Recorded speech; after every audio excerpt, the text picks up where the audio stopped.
All right, let's jump right in. The NIST Cybersecurity Framework. It's pretty much the most popular one in the world. But with the new 2.0 version, there's a huge shift in how we should be using it. So today, we're breaking down Gartner's 5-step playbook to really get it right. But first, let me ask you something. I want you to think about your own cybersecurity program. Is it a real strategic driver for your business, or is it just a long, expensive checklist you have to get through? I mean, be honest with yourself. Because here's the thing. According to Gartner, that is the single biggest mistake most organizations make. They see a framework like the NIST CSF, and they just treat it like a big catalog of technical stuff to tick off one by one. And that completely misses the point. And this gives us the perfect way to think about it. Imagine the CSF 2.0 framework is your restaurant's business plan. It defines what you want to achieve, right? Your big picture goals. The controls catalog, on the other hand, that's your cookbook.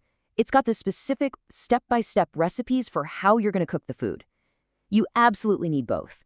But confusing the business plan for the cookbook, that's a recipe for disaster. Yeah, when you mix those two up, you walk right into what we can call the cybersecurity checklist trap. And trust me, the consequences, they're serious. When you're just ticking boxes, you end up throwing money at the wrong problems. You can't get your executives to care because you're not speaking their language, the language of risk and business.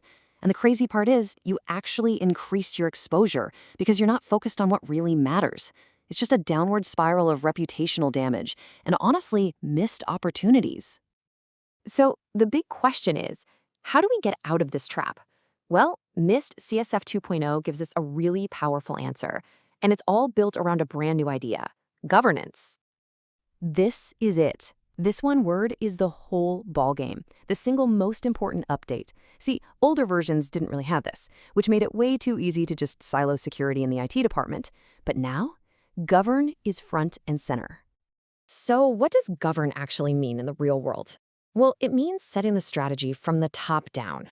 It means making sure that everyone, from marketing to finance to operations, understands their part in managing cybersecurity risk. It's all about breaking down those silos.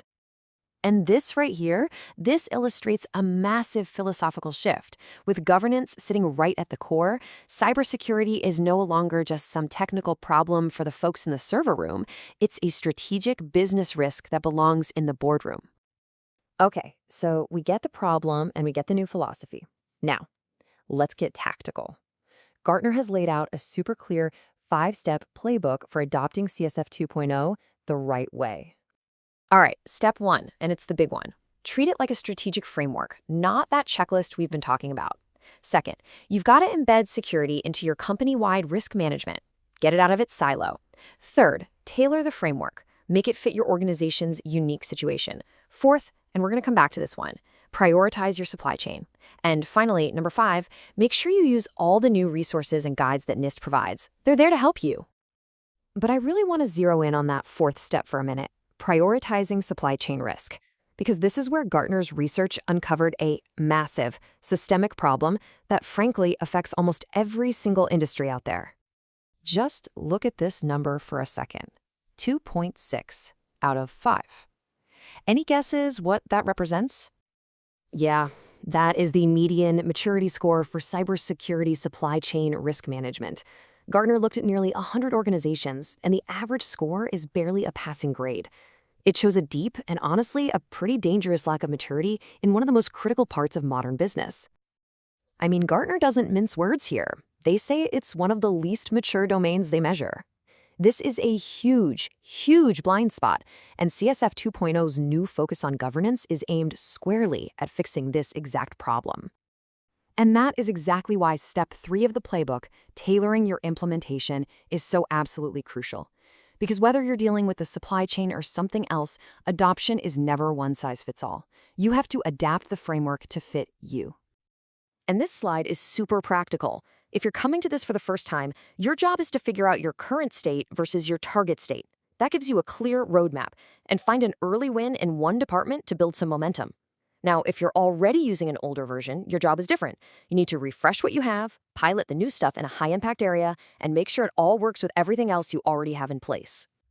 You know, when you do this right, when you really get past that checklist and embrace this idea of governance, the whole conversation it changes. It stops being about cost and it starts being about business value. The real win here isn't just a better security program. It's so much more. It's smoother compliance. It's protecting your reputation. It's building real resilience. And all of that comes together to do the most important thing of all. It unlocks strategic growth because now your business can take smart risks with confidence. So that really brings us back to the final question you should be asking yourself. After all this, is your cybersecurity program a true business enabler, something that drives value and makes you stronger? Or is it still stuck in that old way of thinking, just seen as another technical expense on a spreadsheet? The answer to that question, well, that's going to determine your future.